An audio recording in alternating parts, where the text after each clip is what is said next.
دور دراز علاقوں میں قیام پذیر مہمان رشتہ داروں کی آمد کا سلسلہ شروع ہو چکا تھا۔ چند روز پہلے قریبی رشتہ دار بھی آ چکے تھے۔ خوب گہما گہمی، شور و ہنگامہ ہمہ وقت بھی رہتا۔ سب بہت خوش تھے۔ خاندان کی یہ دوسری شادی تھی۔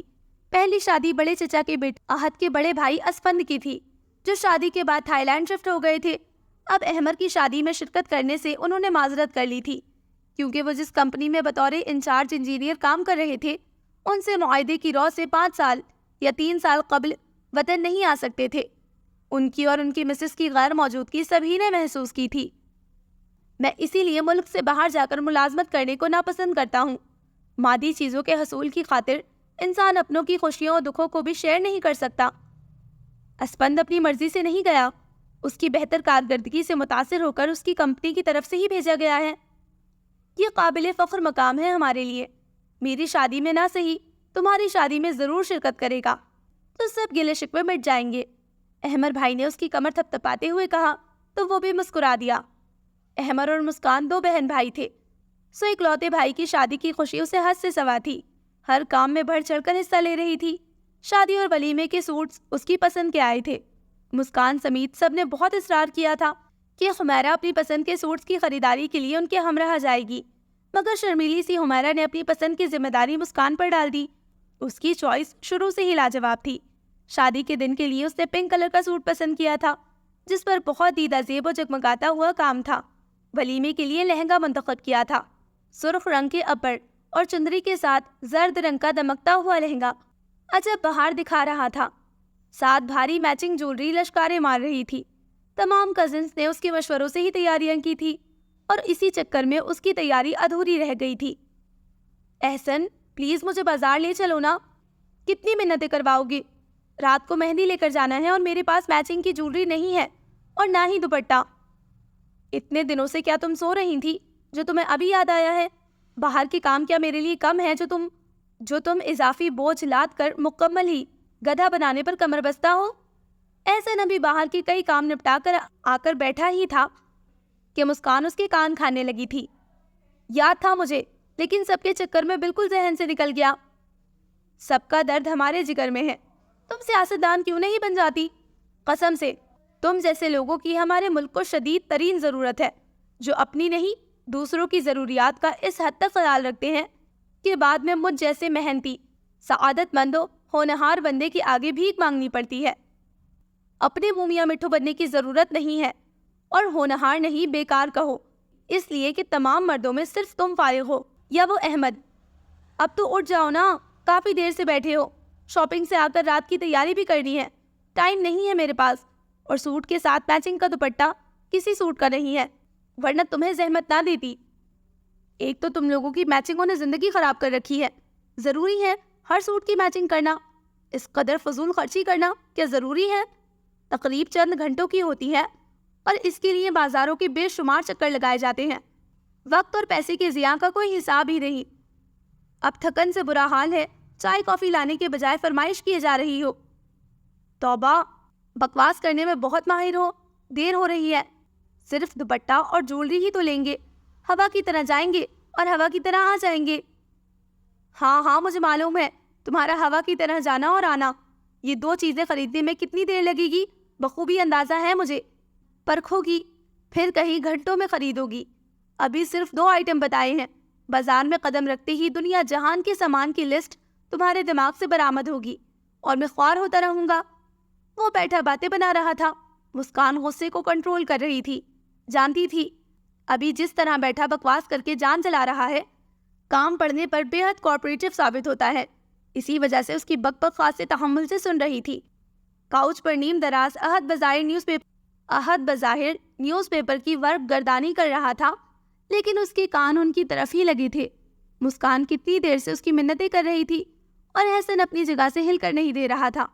احد کو احسن کی بے نیازی پر تیش تو آیا، تو کم غصہ مسکان پر بھی نہیں آیا تھا، جو فضول میں اس بدتمیز شخص کی منتیں کر رہی تھی۔ وہ بھی قریب ہی بیٹھا تھا۔ کیا وہ اس قابل نہ تھا کہ وہ ایک بار اس سے کہتی اور وہ فوراً ہی تیار ہو جاتا؟ لیکن اسے تو احسن کے علاوہ کوئی نظر ہی نہ آتا تھا۔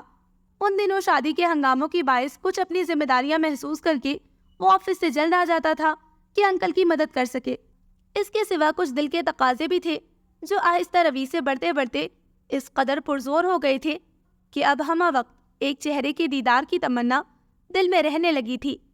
ان دنوں اس کی نگاہیں اس کے ارد گرد ہی رہتی تھی۔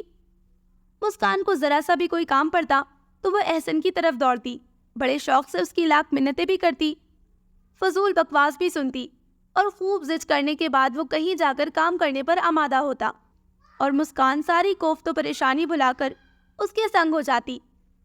لے جاؤ مسکان کو احسن، مت پریشان کرو، وہاں سے گزرتی احسن کی والدہ نے کہا۔ اوکے چلو، لیکن کچھ شرائط منظور ہیں تو چلو۔ وہ اٹھتا اٹھتا پھر بیٹھا۔ اوفو، تم شاپنگ پر لے کر جا رہی ہو یا مسئلہ کشمیر حل کروانے؟ وہ جھنجھلا کر بولی۔ خیر اب اتنا بھی ڈپلومیٹک بندہ نہیں ہوں، اگر شرائط منظور ہے تو کہو۔ ہاں، تم ہو ہی منحوس، تم سے کچھ کہنے سے بہتر ہے بندہ دیوار سے سر پھوڑے اور چین کی بانسری بجائے۔ کہیں نہیں جا رہی میں، پہن لوں گی کوئی پرانا سوٹ، نئی سوٹ کے لیے کوئی مر نہیں جاؤں گی۔ مرے رہو تم یہاں پر اب اگر کہیں جاؤ تو اللہ کرے تمہاری ٹانگیں ٹوٹ جائے اور تم کہیں نہ جانے پاؤ۔ بالآخر اس کی ضبط کی تنابیں ہاتھ سے چھوٹ گئی اور وہ کوسلوں پر اتر آئی۔ ارے مائی گاڈ، اگر خدا نخواستہ میری ٹانگیں ٹوٹ گئی تو تمہیں باہر کون لے کر جایا کرے گا؟ میرے علاوہ تمہارا شوفر بننے کو کوئی بھی تیار نہیں ہوگا۔ چلو چلو میں چل رہا ہوں۔ وہ ہنستا ہوا کھڑا ہو گیا تو وہ اکڑ گئی۔ کہیں نہیں جانا مجھے۔ کم آن یار، مذاق کر رہا تھا، بھلا تمہیں کس طرح انکار کر سکتا ہوں میں؟ بلکہ تمہاری شوفری کرنے کے لیے ساری زندگی تیار ہوں۔ احسن ہاتھ جوڑتے ہوئے التجائیہ لہجے میں گویا ہوا تو وہ مسکرا دی۔ وہ بھی کون سی سیریس تھی، اسے راہ راست پر لانے کے لیے جذباتی بلیک میلنگ کی تھی، کیونکہ مہندی پر پرانے سوٹ کا وہ سوچ بھی نہیں سکتی تھی۔ ہنستی مسکراتی وہ احسن کے ساتھ نکل گئی تھی۔ احد نے اخبار کی اوٹ سے انہیں دور تک دیکھا، ہونٹ دانتوں تلے اتنے زور سے دبائے کہ خون چھلک پڑا تھا۔ احمد بھائی کی شادی کا دن بہت ہنگامہ خیز طلوع ہوا تھا۔ صبح سے ہی گھر میں کافی چہل پہل شروع ہو چکی تھی۔ پاپا اور دونوں چچاؤں نے وارننگ دے دی تھی کہ سب وقت پر بالکل تیار ہو جائے۔ اگر کوئی تیار نہ ہوا تو وہ بلا کسی لحاظ و مروت کے اس کا انتظار کیے بغیر بارات لے جائیں گے، اور سبھی جانتے تھے کہ وہ وقت کے بے حد پابند ہے، جو ٹائم دیا ہے اسی وقت پر بارات لے کر پہنچیں گے۔ سب سے پہلے لڑکیوں کو وارننگ ملی تھی کہ وہ شام کو ہی چائے سے فارغ ہو کر تیاریوں میں لگ جائے اور شام تک تیار ہو جائے، کیونکہ دیر اسی جانب سے زیادہ ہوتی تھی۔ سو وہ سب دوپہر کو کھانے سے فارغ ہونے کے بعد تیاریوں میں لگ گئی تھی۔ کسی کو ہیئر سٹائل بنوانے کی فکر تھی، کسی کو آئی شیڈ سوٹ نہیں کر رہا تھا، کوئی چوڑیاں بکھرائے بیٹھی تھی تو کسی کی میچنگ جولری ادھر ادھر ہو گئی تھی، تو کسی کی لپسٹک نہیں مل رہی تھی۔ عجب افراتفری کا سما تھا جو اس وقت مچا ہوا تھا۔ ارے یہ کہاں آ گیا میں؟ احسن جو اس وقت وہاں مسکان کی تلاش میں آیا تھا، ان سب کو تیاریوں میں مصروف دیکھ کر تحقیر زدہ سا گویا ہوا۔ پرستان میں ندا چوڑیاں پہنتی ہوئی شوخی سے بولی۔ اچھا، اب معلوم ہوا چڑیلیں پریوں کا روپ کس طرح بدلتی ہے۔ احسن بھائی، آپ ہمیں چڑیل کہہ رہے ہیں؟ فیروزی و سیاہ کٹ ورک سوٹ میں نکسک سے تیار عمیرہ شکایتی لہجے میں ان سے مخاطب ہوئی تھی۔ ارے تمہیں کون چڑیل کہہ رہا ہے؟ اتنی ساری چڑیلوں میں تم ہی تو ایک پری ہو، معصوم پری، اور وہ کہاں ہے ان سب کی ملکہ؟ اس کی متلاشی نگاہیں یہاں وہاں تھی۔ قبل اس کے کہ ہم تمہارا حلیہ بگاڑ دیں، یہاں سے 9-2-11 ہو جاؤ۔ وہ سب مل کر بولی تو اسے وہاں سے بھاگنا ہی پڑا۔ یا وحشت، اندھے ہو گئے ہو کیا؟ وہ دروازے سے نکل رہا تھا، مسکان اندر داخل ہو رہی تھی، نتیجتاً زبردست ٹکر ہوئی تھی۔ سوری میڈم، میں جان بوجھ کر نہیں ٹکرایا، بلکہ آپ کے حسن کی چکا چوند نے میری آنکھیں خیرہ کر دی تھی۔ ایسی حالت میں کہاں کچھ نظر آتا ہے؟ آپ خفا نہ ہوں، اور اگر برا نہ مانے تو آپ اپنا تعارف کروانا پسند کریں گی؟ وہ بالکل اس طرح بن رہا تھا گویا پہلی بار اسے دیکھ رہا ہو۔ یہ اوور ایکٹنگ کسی اور کے سامنے کرنا، سمجھے؟ ہٹو میرے راستے سے۔ اوہو، یہ تم ہی ہو مسکان بی بی؟ منہ کھولتے ہی اصلیت ظاہر ہو گئی۔ سچ، زبان کی بدصورتی چہرے کی خوبصورتی کو بھی زائل کر ڈالتی ہے، بالکل اسی طرح جس طرح ابھی چند لمحے قبل تم کتنی خوبصورت نظر آ رہی تھی، مگر زبان نے ظاہر کر دیا کہ تم وہی بدمزاج، بدصورت، بدعقل کزن ہو جس کو ہر لمحہ مجھے بھگتنا ہوتا ہے۔ اس کی زبان پھر رواں تھی۔ تمہاری زبان کی خارش دن بدن بڑھتی نہیں جا رہی، علاج کیوں نہیں کرواتے؟ دوا ہی تو لینے آیا ہوں تمہارے پاس۔ سوری، میں پاگلوں کی ڈاکٹر نہیں ہوں، بدعقلوں کی تو ہو۔ ایویں یہ بحث کا ٹائم نہیں ہے، فٹافٹ چائے بنا کر دو، وہاں سب چائے کے لیے۔ سوری، میرے پاس بالکل بھی وقت نہیں چائے وائے کے لیے، کسی اور کے پاس جاؤ، میں ابھی تیار ہوئی ہوں، میرا فیس خراب ہو جائے گا۔ اس نے شانے اچکا کر تیزی سے آگے بڑھنا چاہا تھا۔ احسن نے اس سے بھی پھرتی سے بھاگ کر اس کا بازو پکڑ لیا۔ کوئی معافی وافی نہیں چلے گی، چائے تو تمہیں بنا کر دینی پڑے گی۔ صبح سے اب تک کتنے کپ چائے پی چکا ہوں مگر مزہ نہیں آیا۔ یہی شکایت چھوٹے چچا بھی کر رہے تھے۔ میں نے کہہ دیا مسکان سے اچھی چائے کوئی بنا ہی نہیں سکتا، تو بولے درست کہہ رہے ہو۔ میں نے کہا بنوا کر لاؤں، گویا ہوئے نیکی اور پوچھ پوچھ۔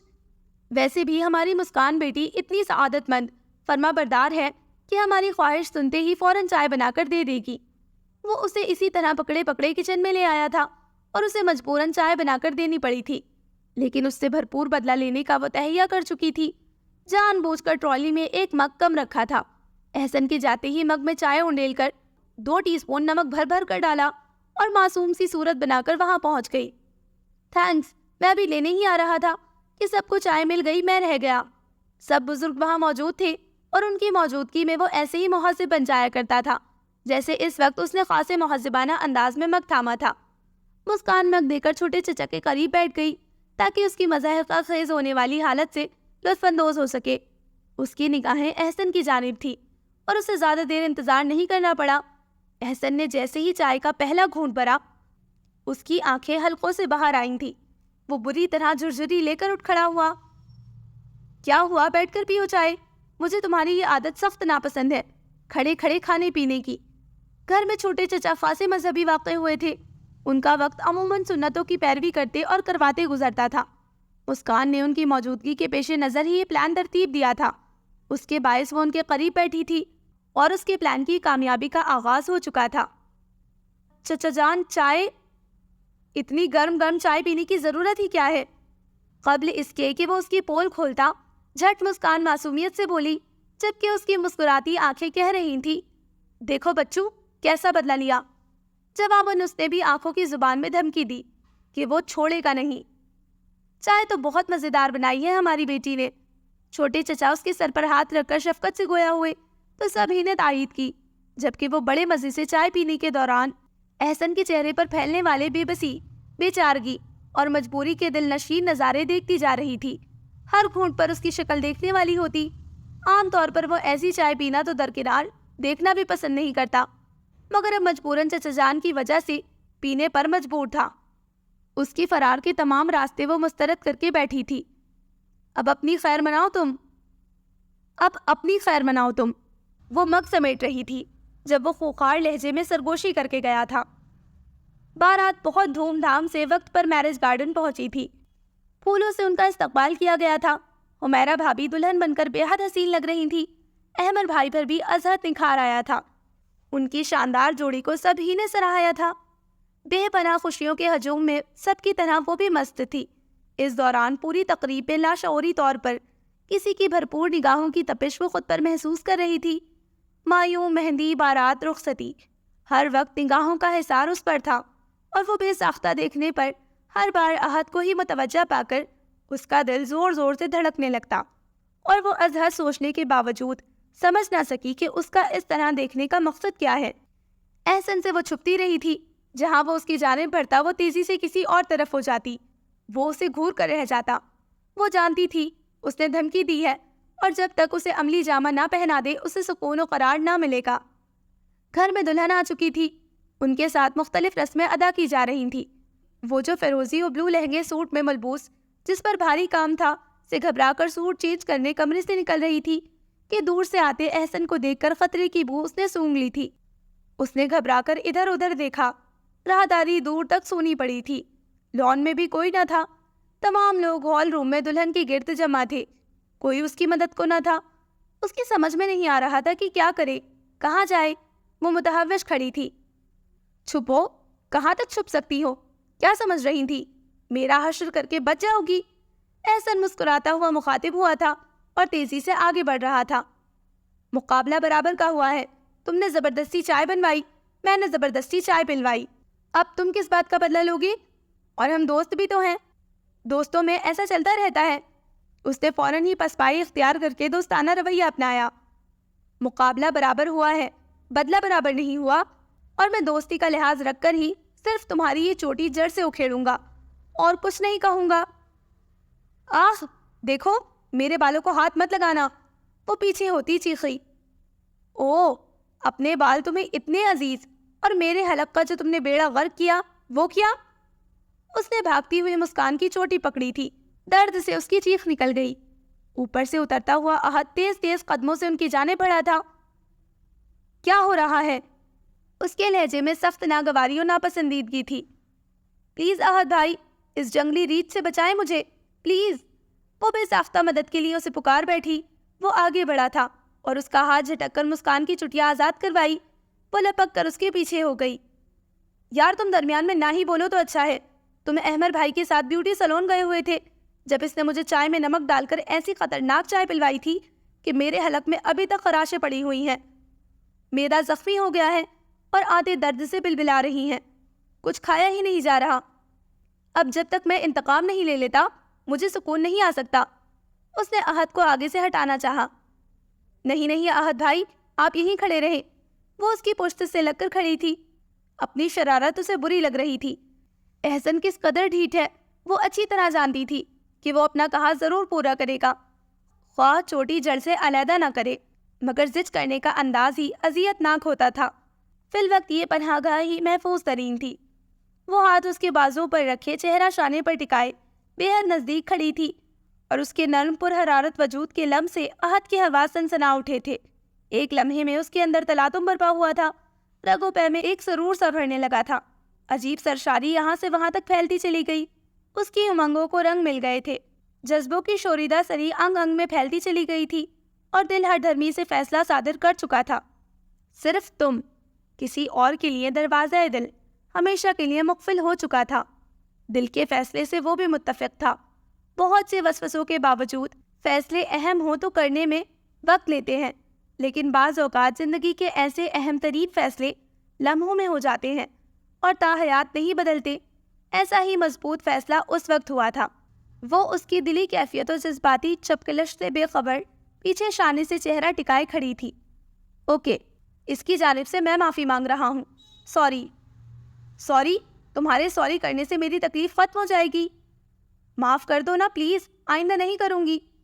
ہال روم سے خوب قہقہوں کی آوازیں آ رہی تھیں، جہاں نامعلوم کون سی رسمیں دلہن کے ساتھ ادا کی جا رہی تھیں، جس کو دیکھنے کے لیے اس کی طبیعت مچلنے لگی۔ وہاں جانے کی جلدی میں وہ خود بول اٹھی تھی، مگر جواباً وہ انکار کر رہا تھا۔ آؤ میرے ساتھ۔ وہ آہستگی سے اسے خود سے علیحدہ کر کے ہاتھ پکڑتے ہوئے ہال روم کی طرف بڑھ گیا۔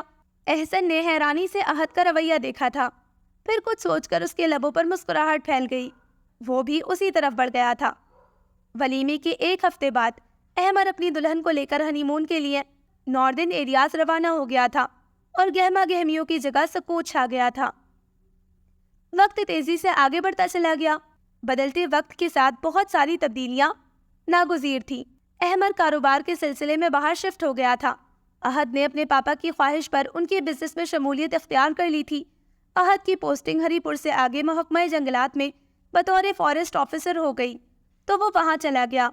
گھر میں ہر سمت ہی سناٹوں نے ڈیرے ڈال لیے تھے۔ احسن کے جانے سے گھر کے در و دیوار بھی اداس اور خاموش ہو گئے تھے۔ اس کی ذات گویا رونق کی وہ شوخیاں اپنے ساتھ لے گئی تھی۔ ہر سمت پر ہال سناٹا تھا۔ وہ سب ساتھ تھے، بولتے باتیں کرتے تھے، لیکن یکلخت ہی لفظوں پر سنجیدگی اور بردباری کی برف سی جم گئی تھی۔ احسن کی شوخیاں، شرارتیں، چٹکلے نما باتیں ان سب کو ہنسنے پر مجبور کر دیا کرتی تھی۔ خصوصاً ان سب میں اس کی حالت بہت مدہوش تھی۔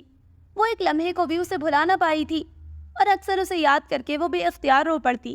ان دنوں اس کی کیفیت عجیب تھی، کھوئی روئی، اداس و بے قرار، اجاڑ ویران، گھنٹوں لان کی سیڑھیوں پر بیٹھی، ارد گرد سے بے خبر احسن کی فریم شدہ تصویر ہاتھوں میں لیے گھورتی۔ کبھی ہونٹوں پر دل فریب مسکراہٹ ہوتی، تو کبھی کنول نما آنکھوں سے اشک قطرہ قطرہ رخساروں پر بہتے رہتے۔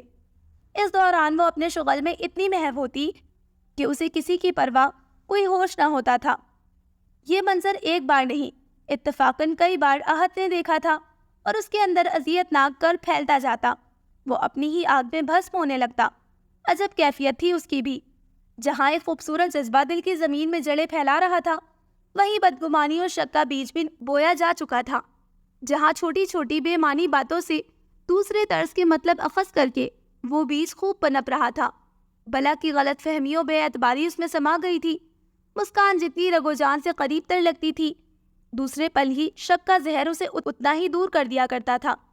عجب متضاد احساسات و جذبات کا شکار رہنے لگا تھا وہ۔ اسے کھونا زندگی کھونے کے مترادف تھا اور پانا بھی بے سکونی کی علامت بن گیا تھا۔ اس کی یہ کشمکش ماما سے چھپی نہ رہ سکی تھی۔ اسے بھی فیصلہ سننے کی جلدی تھی، سو انہیں وہ اپنی خواہش بتا بیٹھا، اور آنن فانن وہ اس کے نام سے منسوب ہو چکی تھی۔ وہ حیران تھا اور کئی دنوں تک اسے یقین پر بھی خواب کا ہی گمان رہتا تھا۔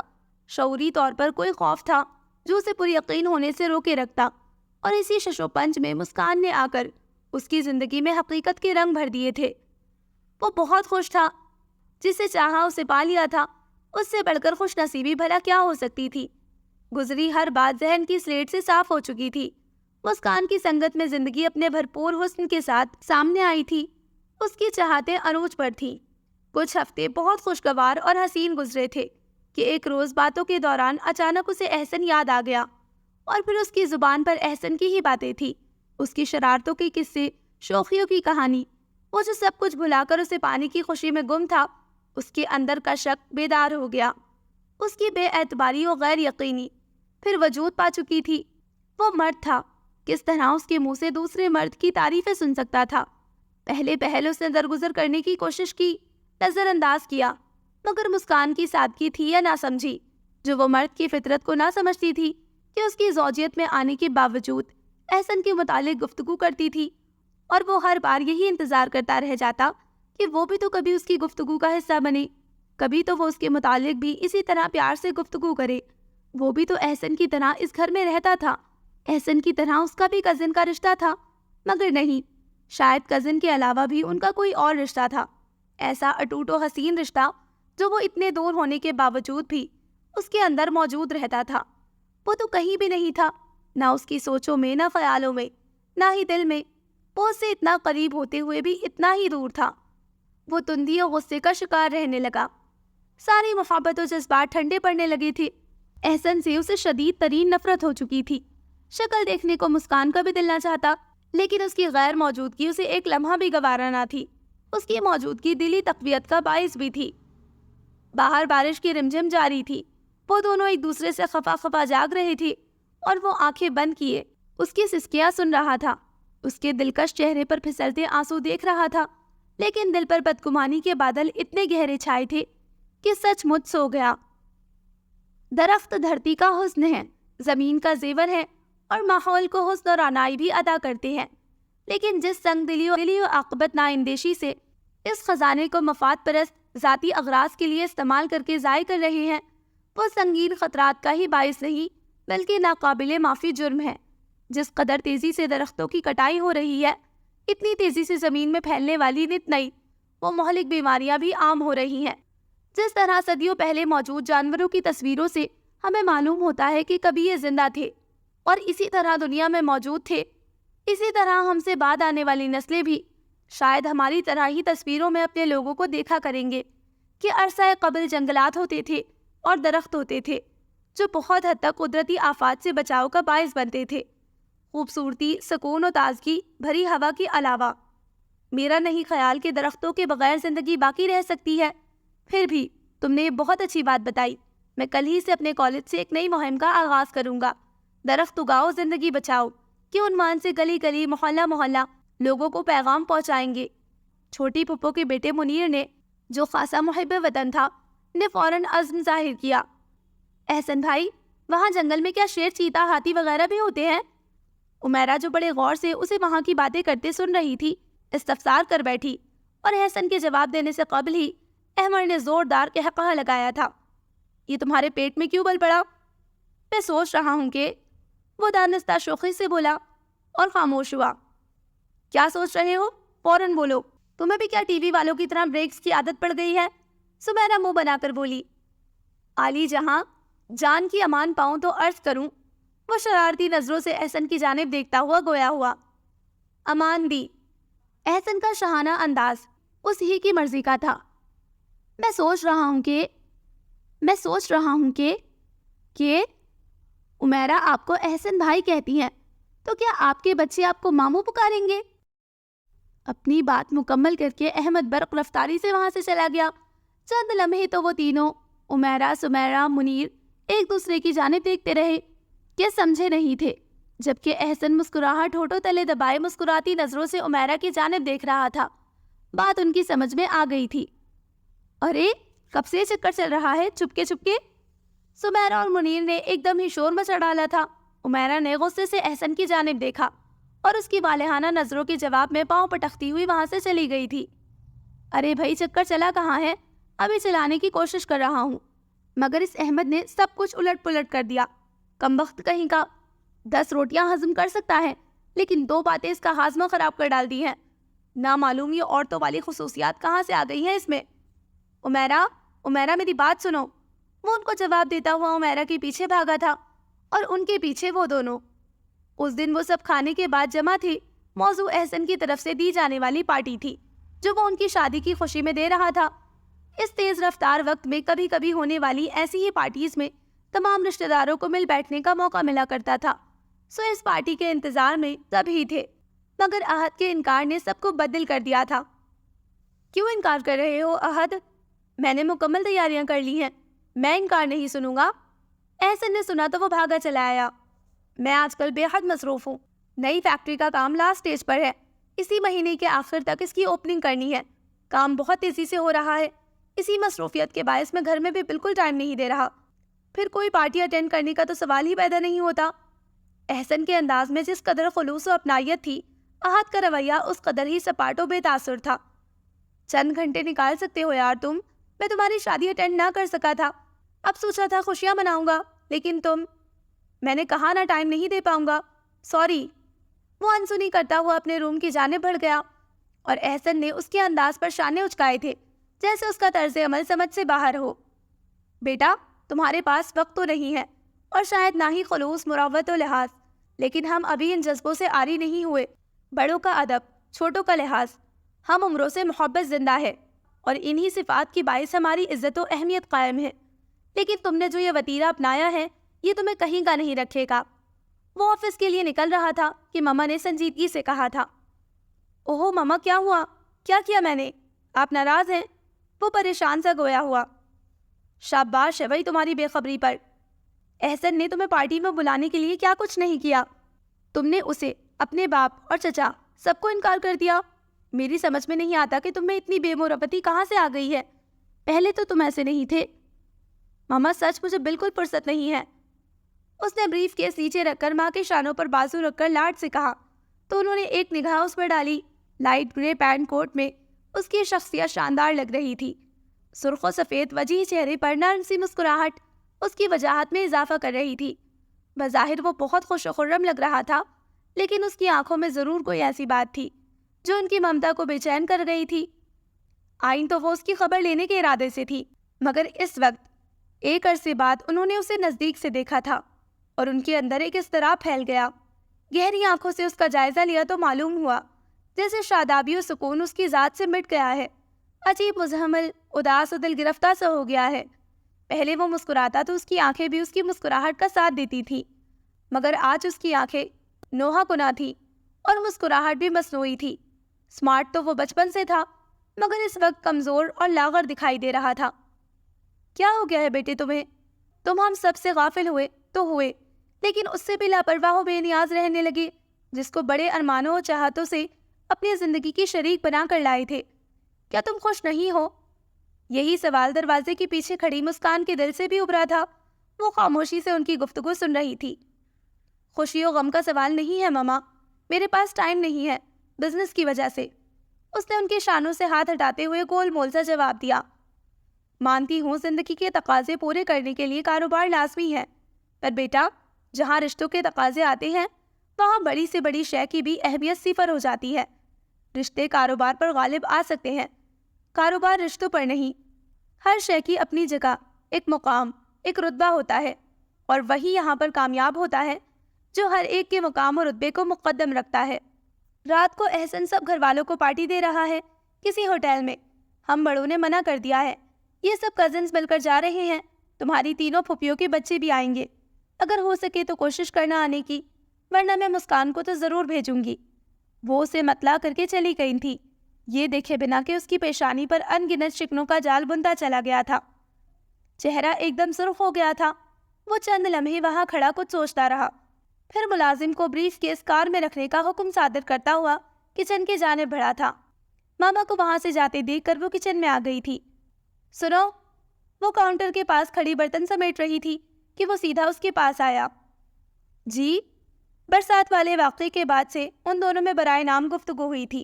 تم کسی پارٹی میں نہیں جاؤ گی، اگر گئیں تو اس گھر میں اپنا آخری دن سمجھنا۔ اس نے ایک ایک لفظ جمع کر خوخار لہجے میں ادا کیے تھے۔ اس کا آخری جملہ اس کی اوسان قطع کر گیا تھا۔ دل اتنی زور سے دھڑکا تھا کہ ہاتھ سے پلیٹ چھوٹ کر فرش پر چکنا چور سی ہو گئی تھی، جبکہ وہ اپنے جملوں کا رد عمل دیکھنے کے لیے نہیں رکا تھا۔ اور پھر کیسی پارٹی اور کیسی خوشی، اس کی دنیا ہی زلزلوں کے جھٹکوں پر تھی۔ محبت کا تاج محل، امیدوں کی کرنیں، آس کے دیے، سبھی تو اس نے ایک جھٹکے میں ایک جملے سے توڑ ڈالے تھے۔ عہد سے ناتا جڑنے کے بعد اس کا سابقہ آنسوؤں سے ہی پڑا تھا۔ بعض اوقات اسے محسوس ہوتا اس کا تعلق عہد سے نہیں آنسوؤں سے بندھا ہے۔ پھر آج تو اس نے بہت بڑی بات کہہ دی تھی۔ رو رو کر اس کے سر میں درد ہو گیا تھا، آنکھیں سوج گئی تھی، پپوٹے بھاری ہو گئے تھے۔ عمیرہ اسے تیار ہونے کا کہنے آئی تو اس کی حالت دیکھ کر الٹے قدموں بھاگی، اور تھوڑی دیر میں پورا کمرہ مما، چچی سمیت تمام ہمدردوں سے بھرا ہوا تھا۔ ان سب سے اس نے سر میں درد ہونے کا بہانہ کیا تھا۔ اول ان سب میں مثالی محبت تھی، دوم اس وقت سوال پارٹی کا تھا جو اس کے بغیر منانے کا سوال ہی نہ تھا۔ سو ہر قسم کی ترکیبیں اور ٹوٹکے اس پر آزمائے جانے لگے۔ کوئی نیم گرم تیل کی مالش میں جتا تھا تو کوئی سر دبانے میں، کوئی وکس لیے اپنی باری کا انتظار کر رہا تھا۔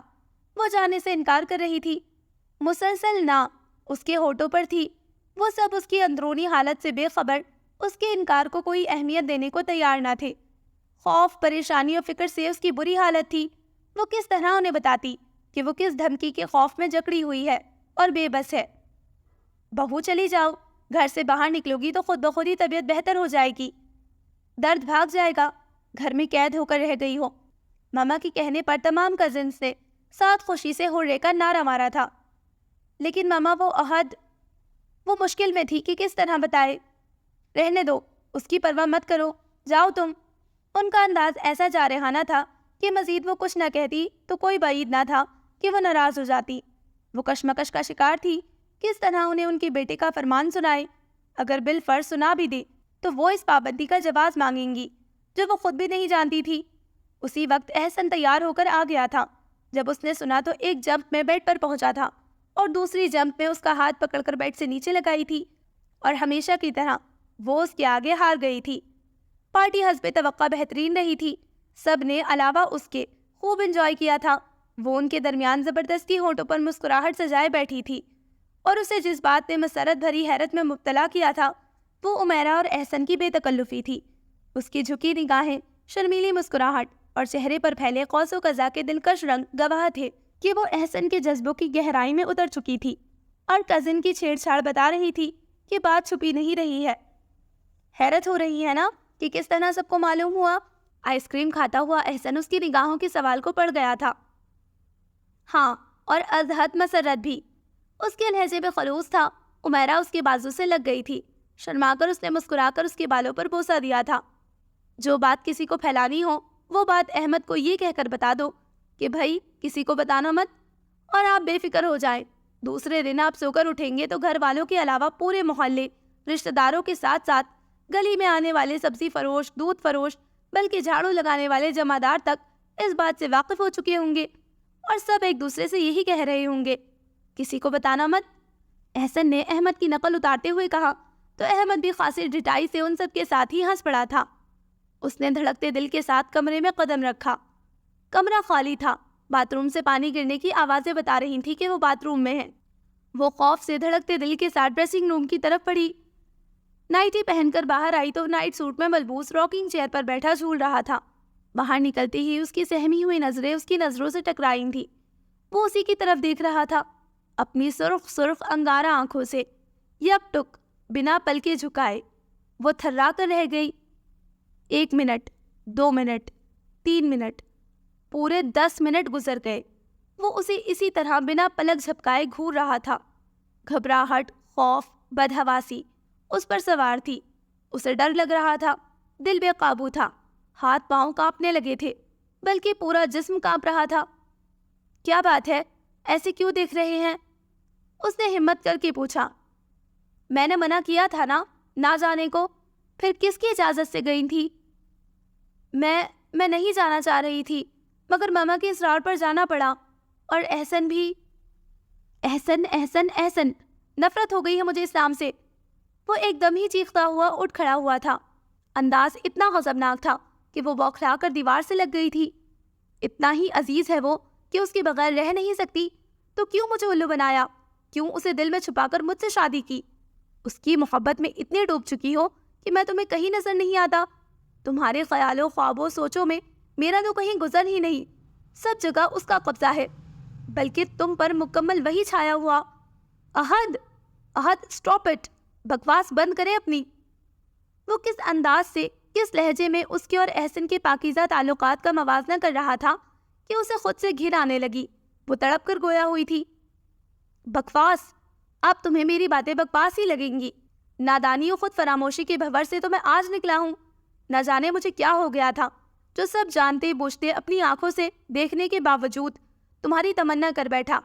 کیا مجھے معلوم نہ تھا کہ تم اور احسن ایک دوسرے کو کتنا چاہتے ہو، کتنا پسند کرتے ہو، ایک دوسرے کے بنا رہ نہیں سکتے تھے؟ وہ تمہارے اشاروں پر ناچتا تھا، تم اس کے کہنے پر چلتی تھی۔ اس سے ملنے پر کتنا خوش ہوتی ہو، کبھی مجھے دیکھ کر ایسی مسکراہٹ تمہارے چہرے کو روشن نہیں کرتی، کبھی میرے ساتھ باہر جانے کی خواہش نہیں کرتی۔ آج اس کے ایک اشارے پر میری بات کو رد کر کے چلی گئی۔ بس بہت ہو چکا۔ مزید بے حیائی میری غیرت گوارا نہیں کر سکتی۔ میں قریب رہ کر بھی تمہاری قربت کو ترسوں اور وہ مزے سے میرے حقوق غصب کرتا رہے۔ احد، آپ ہوش میں تو ہیں؟ آپ کو معلوم ہے کہ کیا کہہ رہے ہیں آپ؟ ہاں ہوش میں ہوں، اب آیا ہوں ہوش میں، لیکن کسی سے زیادہ میں اپنے دل سے مجبور ہوں کہ چاہنے کے باوجود تمہیں خود سے جدا نہیں کر سکتا، اور تمہیں آخری وارننگ دے رہا ہوں، باز آ جاؤ اپنی حرکتوں سے، شریف عورتوں کی طرح زندگی گزارنا سیکھو، اب میری بیوی ہو اور میری بن کر رہو، بھول جاؤ کہ پہلے کسی کی محبوبہ تھی۔ خاموش رہنے والی زبان زخم پر زخم لگا رہی تھی۔ وہ ششدر کھڑی اسے دیکھ رہی تھی، اس کے وجود سے جیسے کسی نے روح کھینچ ڈالی تھی۔ احد کے لبوں سے نکلا غلط فہمی و بدگمانی کا زہر اس کی سماعتوں سے اتر کر شریانوں میں پھیلنے لگا تھا۔ اذیت سے اس کا روم جلنے لگا تھا۔ احد کے لفظ ہی خار تھے جو اس کی روح تک میں پیوست ہو گئے تھے۔ اس کا سرخ چہرہ، لہو رنگ آنکھیں، اس کی حالت اس وقت کچھ ایسی ہو رہی تھی کہ مارے سہم کے کچھ نہ بول پائی۔ اپنی صفائی میں ایک لفظ منہ سے نہ نکل سکا تھا۔ وہ چاہ رہی تھی کہ اس سے کہے جو وہ سوچ رہا ہے سچ نہیں ہے، بالکل غلط ہے، بے بنیاد ہے۔ وہ اور احسن تو صرف دوست ہیں۔ اگر ایسی بات ہوتی تو وہ کبھی بھی اس کا پروپوزل قبول نہ کرتی، اس سے اتنی شدید محبت نہ کرتی کہ اس کی تمام جفاؤں کے باوجود ابھی بھی صرف اور صرف اس کی بن کر رہنا چاہتی تھی۔ وہی تو اس کی زندگی میں آنے والا پہلا اور آخری شخص تھا، لیکن اسے کس طرح کہتی؟ وہ جس حالت میں تھا، کہاں اس کی وفاؤں پر اعتبار کرتا؟ وہ اس پر یقین رکھتا ہی نہیں تھا، ورنہ اس طرح اس کی کردار کی دھچیاں نہ بکھیرتا۔ وہ ان لمحوں میں خود کو بری طرح گھائل محسوس کر رہی تھی۔ جس شخص کو اس نے روح کی گہرائیوں سے چاہا تھا، وہی بے اعتبار نکلا تھا۔ اس کے رویوں، جذبوں اور محسوسات کو جان نہ پایا تھا۔ خود نہ جانے اس بد اعتمادی کی آگ میں کب سے جل رہا تھا اور اسے بھی الاؤ میں گرا چکا تھا۔ اس کی اذیت انتہاؤں کو چھونے لگی، رگ رگ چیخنے لگی تھی، اندر گھٹن بڑھنے لگی تو آنسوؤں کی صورت آنکھوں سے بہنے لگی۔ وہ بیڈ پر بیٹھ کر پھوٹ پھوٹ کر رونے لگی۔ مت بہاؤ یہ مصنوعی آنسو، مجھ پر ان کا اثر ہونے والا نہیں ہے، اور کان کھول کر سن لو، آج کے بعد اس سے ملنا تو دور، کبھی نام بھی لیا تو اپنا انجام سوچ لینا تم۔ وہ غصے میں کہہ کر رکا نہیں تھا، تیزی سے کمرے سے نکل گیا تھا۔ دوسرے دن وہ آفس سے آیا تھا کہ لان میں گھنے درختوں کی آڑ میں اسے گلابی آنچل لہراتا ہوا محسوس ہوا۔ پہلے تو وہ ٹھٹک کر رک گیا، پھر ایک دم ہی کوئی خیال بجلی کی مانند کوندا تھا۔ وہ دبے قدموں اس کی جانب بڑھ گیا تھا اور اس کے خیال کی تصدیق ہو گئی تھی۔ وہاں احسن اور مسکان ہی بیٹھے باتیں کر رہے تھے۔ وہ اس کے منع کرنے کے باوجود اسے ملے بغیر رہ نہیں سکی تھی۔ اور اس کی غیر موجودگی کا فائدہ اٹھا کر اپنی خواہشوں کو سیراب کرنے چلی آئی تھی۔ وہ خود سے خفا ہو گیا۔ ناحق اس ہرجائی بے وفا کی خاطر کل رات سے اب تک فکر مند و غم زدہ تھا کہ جذبات میں نامعلوم کیا کیا اسے کہہ گیا تھا۔ جب غصہ اترا تو ندامت محسوس ہونے لگی تھی، اور اس وقت وہ آفس سے جلد لوٹ آیا تھا کہ اسے منا کر قرار حاصل ہوگا، وگرنہ وہ بھی بے سکون رہے گا۔ یہاں سب دیکھ کر اسے شرمندگی پر ندامت محسوس ہونے لگی۔ اپنا ایک ایک لفظ بالکل مناسب لگا۔ وہ اسی قابل تھی، بلکہ اس سے کہیں زیادہ کی حقدار۔ وہ ایک جنون میں آگے بڑھا تھا کہ نسوانی آواز نے اس کے قدم جکڑ لیے تھے۔ سماعتوں میں دھماکے ہونے لگے تھے۔ میں اور ماما بھی آج کل احد بھائی اور بھابھی میں کافی کھچاؤ محسوس کر رہے ہیں، اور پوچھنے پر نہ بھابھی بتاتی ہیں اور نہ احد بھائی۔ آج تو بھائی ناشتہ کیے بنا ہی گھر سے چلے گئے، اور بھابھی نے ماما کی اصرار پر صرف ایک کپ چائے پی۔ بخار الگ بہت ہو رہا ہے ان کو۔ یہ آواز عمیرہ کی تھی، اس کی بہن کی، جس کو وہ مسکان سمجھ رہا تھا۔ میں بھی اسے بہت پتلا پتلا محسوس کر رہا ہوں۔ پہلے ہر وقت میری پرچھائی بنی رہتی تھی، مگر اب دیکھ رہا ہوں وہ میری پرچھائی سے بھی گریزا ہے۔ مجھے دور سے دیکھ کر ہی راستہ بدل لیتی ہے۔ وہ مجھے بے حد عزیز ہے۔ اس سے میرے ایک نہیں کئی رشتے ہیں، کزن، بہن اور سب سے بڑا دوستی کا رشتہ ہے، جو سب رشتوں سے بڑا اور خوبصورت ہے۔ اور تمہیں معلوم ہے، مجھے تمہاری جانب راغب بھی اس نے کیا ہے، اور میں جانتا ہوں اس کی پسند اعلیٰ ہوتی ہے۔ معاملہ تھا عہد کو راضی کرنے کا، تو آج کل میں اسی سلسلے میں اس کی جان کھا رہا تھا کہ وہ کسی طرح سے بھی اپنے شوہر نامدار کو راضی کرے، اور اب یہ معاملہ سلجھا بھی نہیں تھا کہ اس نے مجھ سے کنارہ کشی اختیار کر لی۔ عہد کی تو نیچر ہی سب سے الگ تھلگ اپنی دنیا میں مگن رہنے کی ہے، مگر وہ ایسی کیوں ہو گئی؟ سب سے بڑا مسئلہ ہے میری بات کون کرے گا؟ میں جانے سے پہلے چاہتا ہوں تو میں اپنے نام سے منسوب کر جاؤں۔ احسن کے لہجے میں صداقت تھی۔ مسکان کے لیے فکر مند لہجہ ایسا ہی تھا جیسا اس کا عمیرہ کے لیے ہوتا تھا۔ اس کا لہجہ صدا سے ایسا تھا، شاید اس کے دل سے شک و بدذہنی کی پٹی اتری تو اس نے محسوس کیا تھا کوئی بارے گرا تھا جس سے وہ خود کو آزاد محسوس کر رہا تھا۔ گہری دھند تھی جو چھٹ گئی تھی، بدگمانیوں کے سیاہ بادل چھٹ گئے تھے، دل کا افق شفاف تھا، فضا نکھری نکھری۔ ایک عرصے تک شاید وہ غلط فہمی کے گرداب میں رہا تھا، جس میں پھنس کر ان خوبصورت دنوں کے بے شمار پل وہ ضائع کر چکا تھا، جن کا احساس اسے اب ہو رہا تھا۔ اسے رلایا تھا تو تڑپا خود بھی کم نہیں تھا، جتنے دکھ اسے دیے تھے اتنا درد خود بھی لیا تھا۔ اس کی آنکھوں سے آنسو برستے تھے تو دل اس کا بھی خون کے آنسو روتا۔ ایک ایک کر کے اپنی تمام تر بے وقوفیاں یاد آنے لگی تو شرمندگی کے ساتھ ساتھ اپنے پاگل پن پر ہنسی بھی آئی کہ محبت کا جذبہ ہوتا ہی ایسا انتہا پسند خود سر ہے کہ جب قلب کو مسخر کرتا ہے تو اس کے ساتھ ہی دماغ کو بھی فارغ کر ڈالتا ہے، پھر سمجھ بوجھ روٹ جاتی ہے اور محبت کی تظہیر ہو جاتی ہے، جو اچھے بھلے بے ریا و سیدھے انسان کو شقی و حاسد کٹھور بنا ڈالتی ہے۔ جس چہرے پر اس کی نظر ٹھہر جائے، جسے یہ اپنا مان لے، پھر کسی اور کی نگاہ اس چہرے پر برداشت نہیں کر سکتی۔ ہر سمت صرف اپنا حصار چاہتی ہے۔ اب کیا ہوگا میرا؟ جن پتوں پر تکیا تھا وہی پتے ہوا دینے لگے ہیں۔ کتنے مان سے مسکان کو اپنا سمجھا تھا، وہ بھی ظالم بن گئی، لفٹ ہی نہیں دیتی۔ کروں تو کیا کروں؟ تم ہی مشورہ دو۔ وہ بالوں میں انگلیاں چلاتا منہ بسوڑتا بولا، مجھے کیا معلوم، میں ایک مشرقی لڑکی ہوں، میرے بڑے جو فیصلہ کریں گے مجھے منظور ہوگا۔ عمیرہ شانے اچکاتی ہوئی کھڑی ہو گئی تھی۔ مشرقی لڑکیاں بھی بڑی چلاک ہوتی ہیں، محبت کر کے فیصلے اپنے بڑوں پر چھوڑ دیتی ہیں، اور ہم جیسے لوگ دعا کرتے رہ جاتے ہیں کہ فیصلہ ہمارے حق میں ہو۔ احسن دہائی دینے والے سٹائل میں بول رہا تھا۔ عمیرہ اس سے کچھ فاصلے پر کھڑی تھی۔ احد کا دل اس کی جانب سے صاف ہو چکا تھا۔ وہ مسکراتا ہوا ڈرامائی انداز میں بولا، تمہاری دعا قبول ہوئی، فیصلہ تمہارے حق میں ہو گیا ہے۔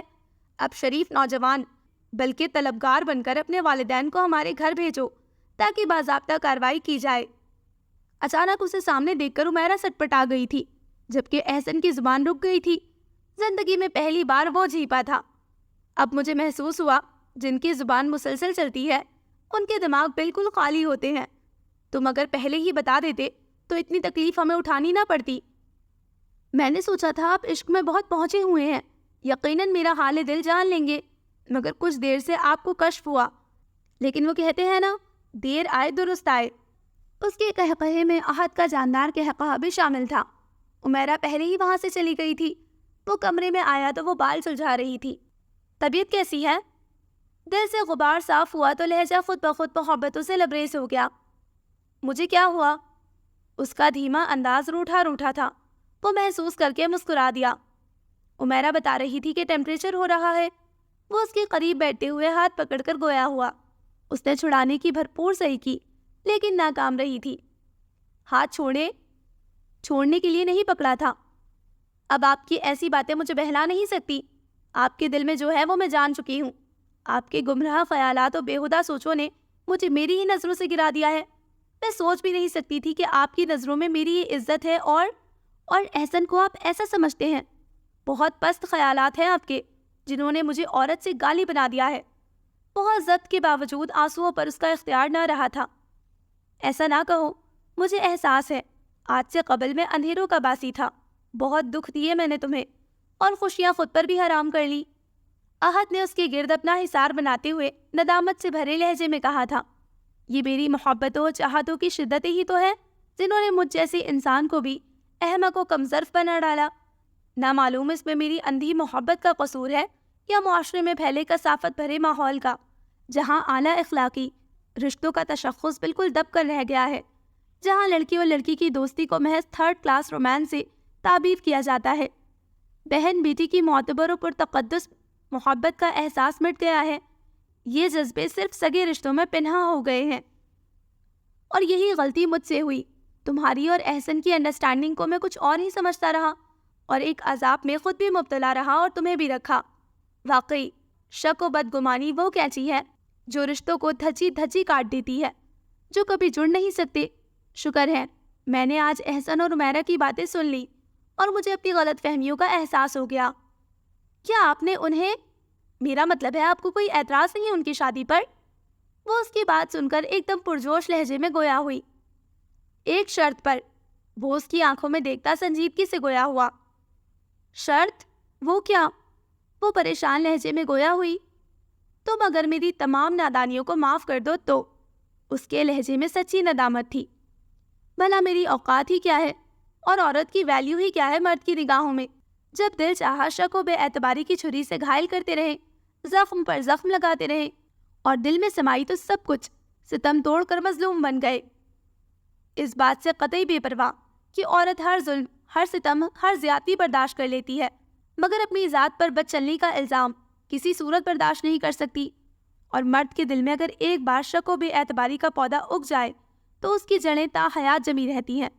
پھر ابھی تو میں اس سے چھپتی بچتی پھر رہی ہوں، لیکن جب اس سے اتنا قریبی رشتہ عمیرہ کی وجہ سے بن جائے گا تو کس طرح چھپ سکوں گی؟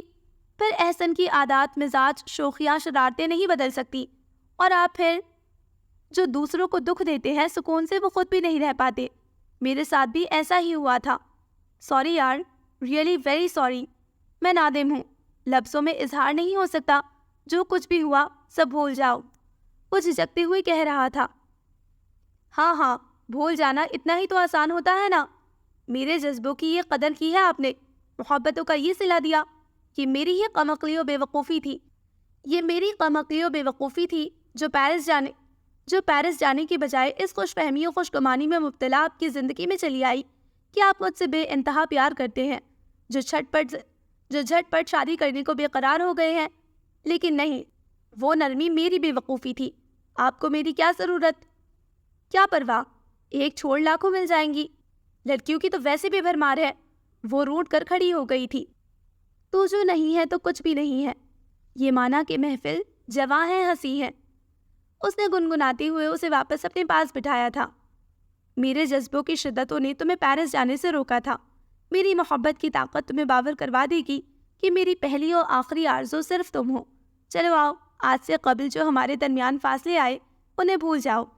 اس نے بہت چاہت سے اس کے آنسو سمیٹے تھے۔ صبح کا بھولا کر شام کو گھر آئے تو مسکرا کر اس کا استقبال کرنا چاہیے۔ اگر آپ میری جگہ پر ہوتے اور میرا رویہ آپ کی طرح ہوتا تو بعد میں آپ کا رویہ کیا ہوتا؟ کیا آپ مجھے اتنی آسانی سے معاف کر دیتے؟ پورے 2 مہینے اس کے ہاتھوں اذیت اٹھائی تھی، بھلا کس طرح اتنی آسانی سے دوستی کر لیتی؟ اب محض تم وقت ضائع کر رہی ہو، لیکن پھر بھی آج کے بعد ہمارے درمیان یہ ٹاپک نہیں آئے گا۔ اس لیے میں تمہاری تسلی کے لیے بتا دیتا ہوں کہ حقیقت ہوتی ہے۔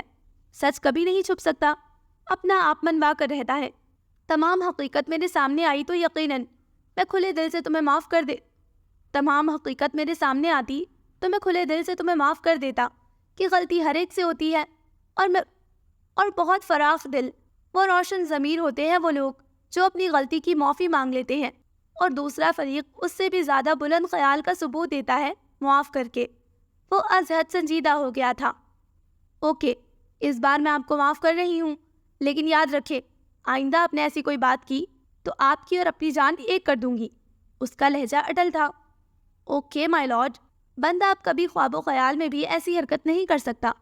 اب ہم صرف محبت کی فصل اگائیں گے، چاہت کاشت کریں گے، اعتماد کے بیج بوئیں گے، وفا کے پھول کھلائیں گے خلوص کی کھاد سے۔ احد نے اسے بازوؤں میں لیتے سرشار لہجے میں کہا، اور اسی دم دروازہ زور سے نوک ہوا تھا۔ وہ بوکھلا کر پیچھے ہٹی۔ میں نے ڈسٹرب تو نہیں کیا؟ احمد نے اندر آتے ہوئے کہا۔ مجھے لگتا ہے آپ پیدا ہی ڈسٹرب کرنے کے لیے ہوئے ہیں۔ بہرحال بتائیے کیا خبر ہے تازہ ترین، جس کے باعث آپ کے پیٹ میں درد ہو رہا ہے؟ آہا شوخی سے مخاطب ہوا۔ میں یہ بتانے آیا تھا، امی ابو احسن بھائی کا پروپوزل عمیرہ کے لیے لینے آنے والے ہیں۔ میں نے سوچا سب سے پہلے یہ خبر آپ تک ہی پہنچا دوں، لیکن ایک ریکویسٹ ہے آپ سے، یہ بات ابھی کسی کو بتائیے گا مت۔ مسکان نے جلدی سے اس کا جملہ پورا کیا تھا اور تینوں کا مشترکہ قہقہہ کمرے میں گونج اٹھا تھا۔ So listeners, this was the end of the novel سبز رت پھولوں کی، اور ناول کافی اچھا تھا، مجھے پسند آیا، مجھے امید ہے کہ آپ کو بھی پسند آیا ہوگا۔ انشاءاللہ جلد ملتے ہیں کسی نئے ناول کے ساتھ، تب تک اپنا خیال رکھیں، دعاؤں میں یاد رکھیں۔ اللہ حافظ۔